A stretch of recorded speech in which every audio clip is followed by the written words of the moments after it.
Mantap kejutan super besar ini. Banyak yang nggak tahu. Ketum PSSI Erick Thohir temui Presiden Federasi Sepak Bola Korea Selatan. Apakah adakan rapat khusus untuk mengajak kembali Shin Tae-yong pulang untuk menjadi pelatih timnas Indonesia lagi demi lolos Piala Dunia 2026 sekaligus memberhentikan Patrick Kluivert? Simak fakta mengejutkannya di sini. Ketua Persatuan Supporter Indonesia mendadak buat keputusan mengejutkan mendesak PSSI lakukan hal ini. Apakah kecewa dengan taktik aneh Kluivert dan meminta Shin Tae-yong kembali di round 4? Bisa bikin geger se-Asia Tenggara. Malaysia di luar dugaan buat keputusan gak masuk akal jelang lawan timnas Indonesia di Piala AFF U23 2025. Yuk saksikan video ini sampai selesai. Jangan lupa klik subscribe supaya dapatkan berita terbaru dari kami. Ketua Umum PSSI, Erick Thohir, kembali mencuri perhatian publik sepak bola tanah air. Baru-baru ini, ia melakukan pertemuan penting dengan dua tokoh besar di dunia sepak bola internasional, Sekretaris Jenderal FIFA, Mathias Grafström, dan Presiden Federasi Sepak Bola Korea Selatan, Chung Mong-gyu. Agenda ini tak hanya bersifat diplomatik, tapi juga membuka peluang dan wacana menarik yang kini sedang hangat diperbincangkan, khususnya terkait masa depan kepelatihan timnas Indonesia. Lewat akun Instagram pribadinya, Erick Thohir membagikan momen pertemuannya dengan Grafström. Dalam kesempatan tersebut, ia melaporkan perkembangan program usia muda sepak bola Indonesia secara langsung kepada FIFA. Hal ini menjadi langkah penting dalam membangun kredibilitas PSSI dan menunjukkan keseriusan Indonesia dalam membenahi akar rumput sepak bola nasional. Bertemu dengan Sekretaris Jenderal FIFA, Mathias Grafström, untuk memberikan update progres pengembangan program usia muda di Indonesia, ujar Erick Thohir dalam unggahannya. Erick juga mengingat kembali kepercayaan yang diberikan FIFA kepada Indonesia sebagai tuan rumah Piala Dunia U17 2023, sebuah ajang prestisius yang menjadi bukti pengakuan FIFA terhadap kapasitas Indonesia dalam mengelola turnamen level dunia.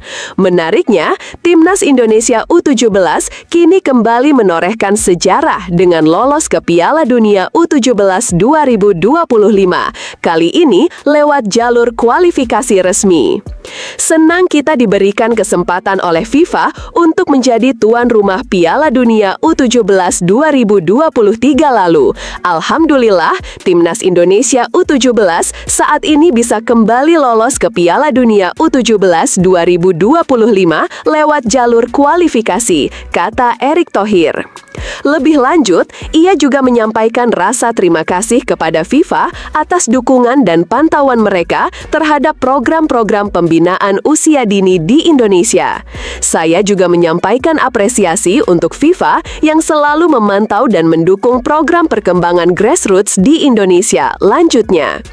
Selain bertemu dengan petinggi FIFA, Erick Thohir juga meluangkan waktu untuk menjalin komunikasi langsung dengan Chung Mong-gyu, Presiden KFA yang baru saja kembali terpilih untuk keempat kalinya secara beruntun.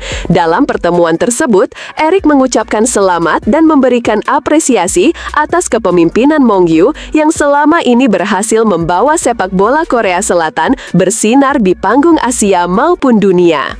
Bertemu dengan Presiden Korea Football Association (KFA), Chung Mong-gyu, saya mengucapkan selamat kepada beliau setelah kembali terpilih sebagai Presiden KFA untuk 4 kali secara beruntun, tutur Erick Thohir. Ia tak lupa menyoroti prestasi luar biasa yang ditorehkan timnas Korea Selatan di bawah kepemimpinan Mong-gyu. Selama 12 tahun kepemimpinan beliau, banyak prestasi yang berhasil diraih timnas Korea Selatan, termasuk hat-trick juara Asian Games 2014, 2018, dan 2022, dan konsisten tampil di Piala Dunia dalam 3 edisi terakhir, 2014, 2018, dan 2022, imbuhnya. Menariknya, pertemuan Erik dengan Presiden KFA ini memantik spekulasi baru di kalangan pencinta sepak bola nasional. Banyak yang bertanya-tanya, apakah ini menjadi sinyal pendekatan Erick Thohir untuk membawa kembali Shin Tae-yong menjadi pelatih kepala Timnas Indonesia Senior? Pasalnya, saat ini kursi kepelatihan utama diisi oleh Patrick Kluivert, namun penampilannya sejauh ini belum sepenuhnya meyakinkan publik. Di sisi lain, nama Shin Tae-yong tetap lekat di hati pendukung Garuda karena kontribusinya selama 5 tahun terakhir meskipun belum sekalipun mempersembahkan trofi. Meski begitu, prestasi yang dibawa Shin tak bisa dianggap remeh. Ia telah mengantar Timnas Indonesia ke berbagai babak penting turnamen internasional. Ia membawa Timnas menjadi finalis Piala AFF 2020, meraih medali perunggu di SEA Games 2021, serta medali perak di Piala AFF U23 2023. Meski gagal meraih trofi, Shin mampu membawa skuad Garuda lolos ke Piala Asia 2023, Piala Asia U23, dan Piala Asia U24 tanpa kredibilitas. Prestasi paling bersejarah justru muncul saat Indonesia tampil luar biasa di Piala Asia 2023 dengan menembus fase gugur untuk pertama kalinya. Sebelumnya, Indonesia selalu terhenti di fase grup dalam 4 edisi terakhir turnamen tersebut. Bahkan, di Piala Asia U23 2024, Garuda Muda melaju hingga semifinal dan hanya terpaut 1 kemenangan lagi dari tiket Olimpiade, meskipun akhirnya kalah 0-1 dari Guinea dalam laga playoff antar benua. Selain itu, Indonesia juga telah memastikan tempat di putaran final Piala Asia 2027, sebuah keberhasilan beruntung yang patut diapresiasi. Shin juga membawa Timnas ke putaran ketiga kualifikasi Piala Dunia 2026, sebuah pencapaian langka bagi Indonesia. Dari sisi peringkat dunia, perbaikan juga terasa signifikan. Saat pertama kali datang pada akhir 2019, Indonesia berada di posisi ke-173 ranking FIFA. Kini, berkat konsistensi performa di bawah asuhannya, skuad Garuda bertengger di peringkat ke-129. Namun, bukan berarti masa Shin Tae-yong tak punya catatan kurang. Pada periode terakhirnya ini, Timnas gagal melaju ke fase gugur Piala AFF 2024, sebuah hasil yang membuat sebagian publik mempertanyakan apakah sudah waktunya mengganti nahkoda. Meski begitu, besarnya fondasi yang telah dibangun Shin sulit untuk diabarkan. Ia telah memberikan arah dan struktur permainan yang lebih modern, serta berhasil memoles banyak pemain muda potensial yang kini menjadi tulang punggung Timnas.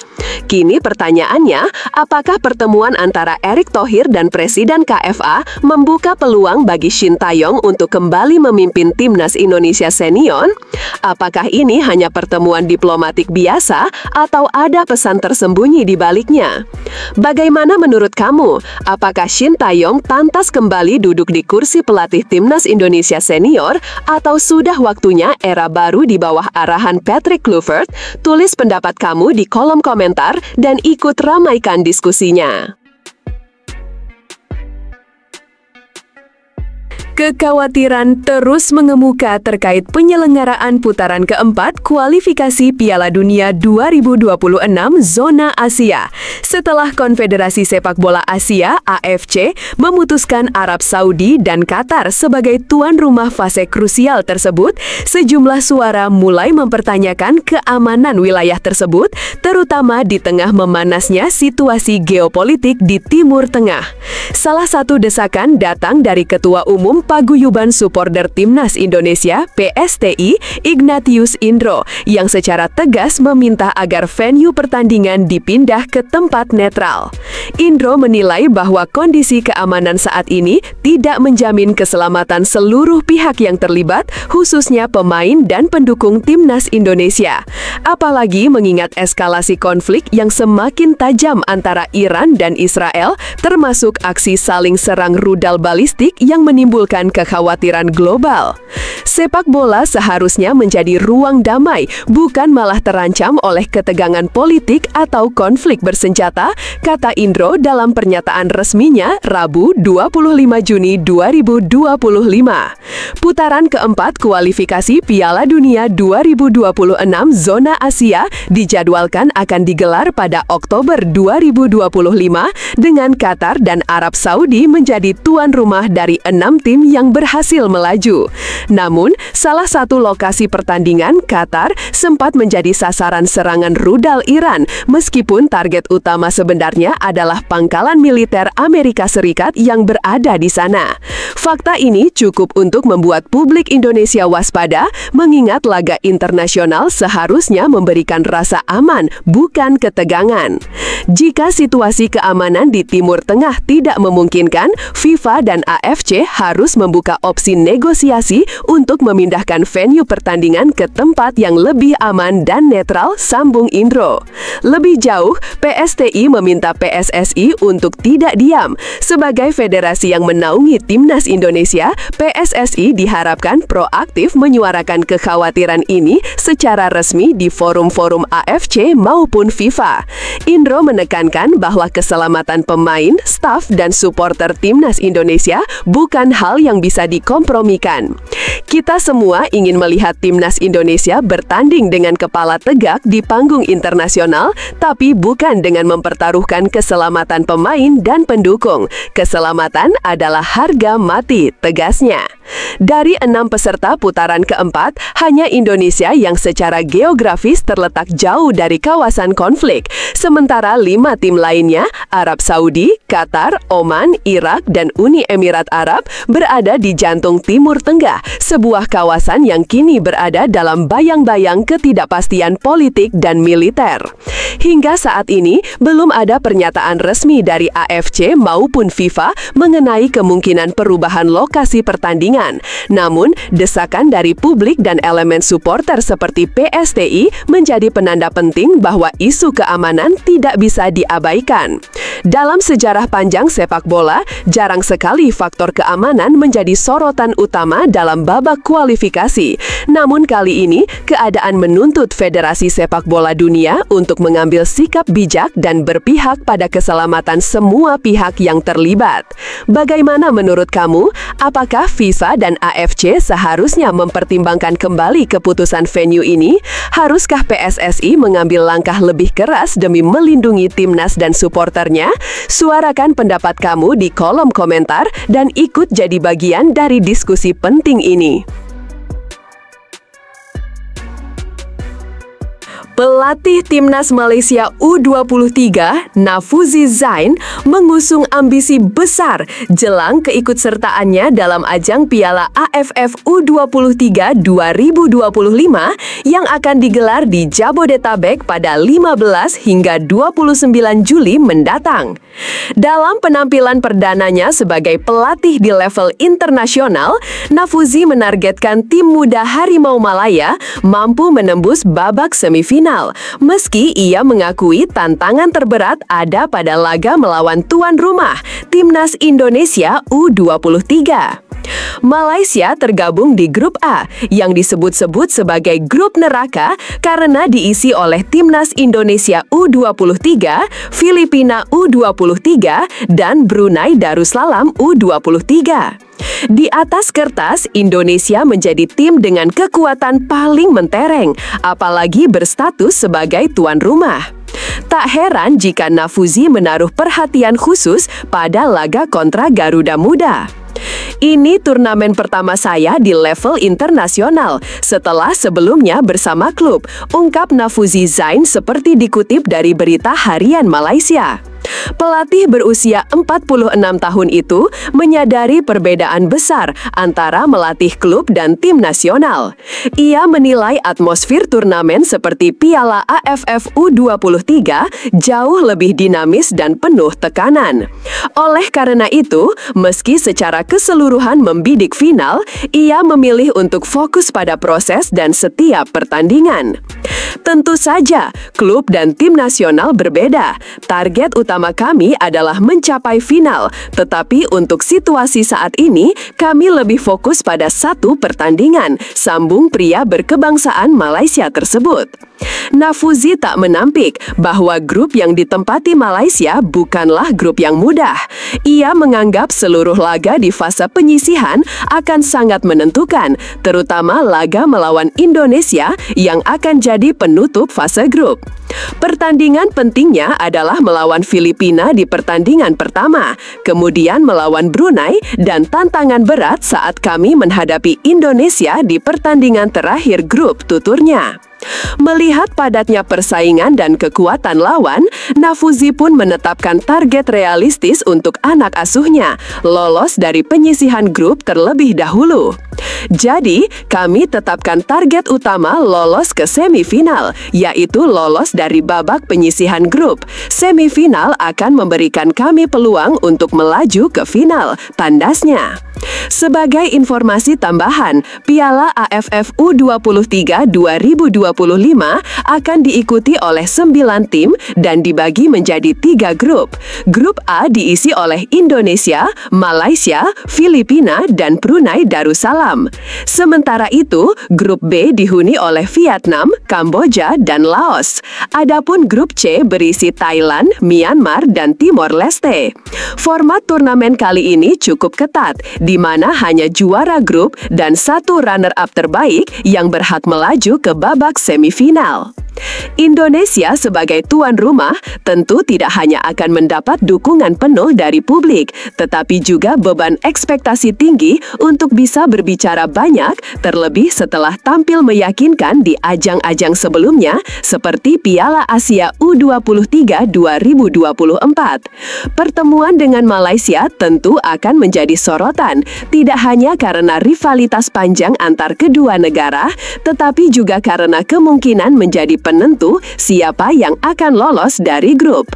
Bagaimana menurut kamu? Apakah timnas Indonesia U23 akan jadi batu sandungan terbesar bagi Malaysia seperti yang dikatakan Nafuzi Zain? Ataukah justru Garuda Muda mampu tampil dominan dan merebut tiket semifinal dengan status juara grup? Yuk tulis pendapatmu di kolom komentar.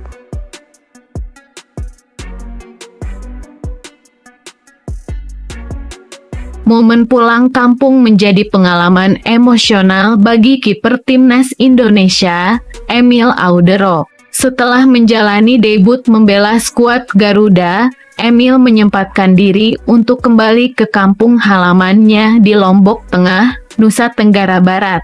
Kehadirannya pun disambut hangat oleh masyarakat setempat dalam sebuah agenda spesial yang digelar oleh pemerintah daerah Lombok Tengah.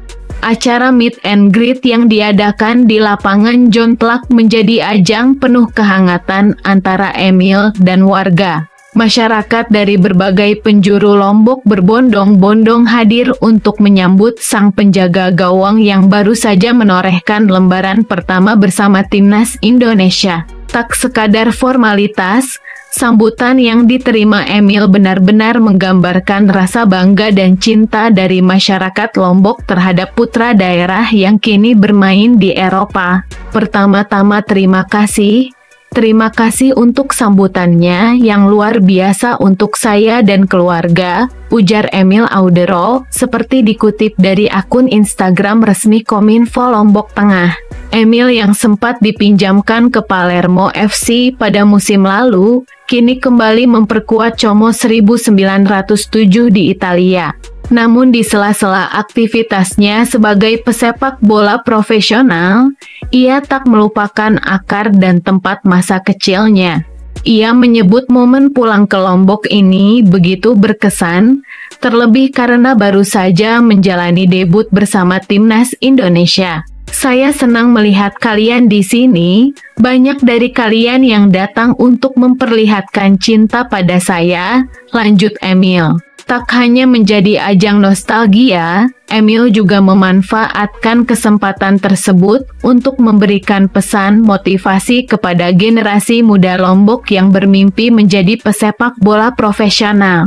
Ia meyakinkan bahwa tak ada yang tak mungkin jika seseorang percaya dan fokus pada impian mereka, termasuk kemungkinan untuk bermain bersama dirinya suatu saat nanti. Jika kamu bermain bola dan percaya, Mungkin suatu saat nanti kalian bisa berada di situasi yang sama, kata Emil dengan semangat. Bahkan bisa bermain bersama saya, tambahnya, disambut tepuk tangan masyarakat yang hadir. Sebagai bentuk penghargaan, Ketua KONI Lombok Tengah, lalu Firman Wijaya, memberikan kenang-kenangan khusus berupa sebilah keris kepada Emil. Hadiah ini menjadi simbol kehormatan sekaligus pengakuan atas kiprah Emil di kancah sepak bola nasional dan internasional. Terima kasih untuk hadiahnya, ucap Emil singkat namun penuh makna, sambil menyempatkan diri berfoto bersama masyarakat Lombok yang terlihat antusias dan bangga. Kehadiran Emil Audero di Lombok bukan hanya menjadi euforia sesaat, tetapi juga menjadi pemantik semangat bagi anak-anak muda setempat. Ia bukan sekadar pulang kampung, tetapi membawa pulang inspirasi, harapan, dan gambaran nyata bahwa mimpi besar bisa diraih oleh siapapun, termasuk dari pelosok Nusantara. Kini, Emil akan segera kembali ke Italia untuk melanjutkan agendanya bersama Como 1907. Namun, jejak langkahnya di tanah kelahiran tentu akan terus dikenang oleh masyarakat yang menyambutnya dengan penuh cinta dan kebanggaan. Bagaimana menurut kamu? Apakah kisah Emil Audero ini bisa jadi inspirasi nyata bagi talenta-talenta muda di Indonesia? Apakah kamu optimis Emil bisa jadi kiper utama jangka panjang timnas Indonesia? Yuk, tulis pendapatmu di kolom komentar dan bagikan cerita ini untuk menyemangati teman-teman yang juga sedang mengejar mimpi.